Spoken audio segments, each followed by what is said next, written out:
Hey everybody, it's Lon Seidman, and if you have a really beautiful HD television sitting on your wall, you probably don't want to have an HDMI cable going into it from your home theater receiver. So this device from DVDO will allow you to do all of that connection wirelessly. So you're able to get all that video, high-def video content out of your receiver on the other end of the room wirelessly with this kit here called the AIR3. And what it does basically is you plug your HDMI into the transmitter, and it will then fire that signal off via a 60 gigahertz connection, so it shouldn't have too many interference problems, over to the receiving unit that sits on the other side. So there isn't much to these things. There's a antenna area here, and they do recommend that you keep these antennas visible to each other. You can bounce the signal off of ceilings and walls, but they did mention that a direct kind of line of sight connection is probably the best way to go. So you have to experiment a little bit with it when you get it set up.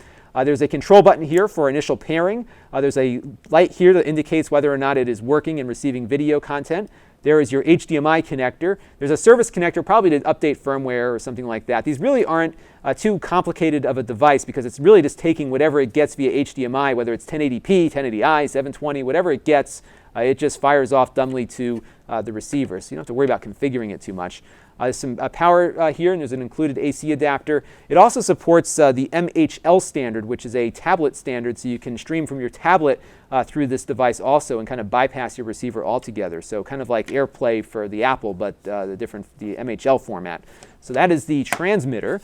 This is the receiver. It looks pretty much the same, although it requires less power. And what's neat is that if you can give it a 1 amp USB connection, and a lot of televisions might even give you that much voltage out of their USB ports, you might not even need to plug in the included AC adapter, so you could save an extra plug on there. HDMI out, and of course the control button and the light here to let you know that it is linked up.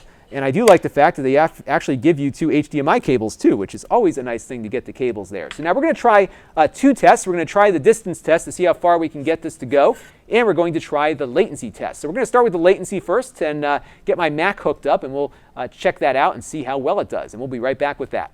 Okay, so we got everything up and running, and in fact I am transmitting wirelessly over maybe about 3 feet with the AIR3, and we're going to send the signal of this Mac through my video switching equipment. And I wanted to test the latency first, so we're going to pull this up here. We've got my computer keyboard here and the output of its screen that my video switching hardware is receiving wirelessly. So I'm going to type in TEST, and it's pretty good. I mean, I don't see a real difference in latency here. So I think if you're typing things out, it will or playing games for that matter, it will work pretty well there. So I'm pretty happy to see that there isn't much latency. And it also doesn't really surprise me because, again, we're just taking whatever HDMI signal we're getting and firing it through that 60 gigahertz wireless signal there. It's not doing any processing or anything that really should slow it down. Distance won't really matter either because if it's transmitting well at this speed 10 meters away, even though there's a light speed difference, is not going to be perceivable by the average human. So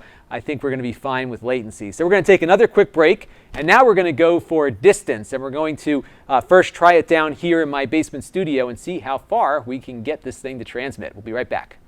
Can you see me now? Now it's all the way clear across the basement, and it seems like it is working really well. So I'm pretty much at the one end of the wall. That thing is all the way down there at the other end, still working pretty well. I did notice that it slipped off this thing it was resting on, and the antenna kind of got out of sight of the other one, so it did drop off a little bit. So we're pretty much at the limit there, but as you can see, it's still transmitting just fine. The lighting is more the camera's problem than the signal strength. So I think the distance is really good. So the next step is I'm going to go run this upstairs and see if we can transmit through the floor, and we'll see how that looks. I'll be back in a minute with that.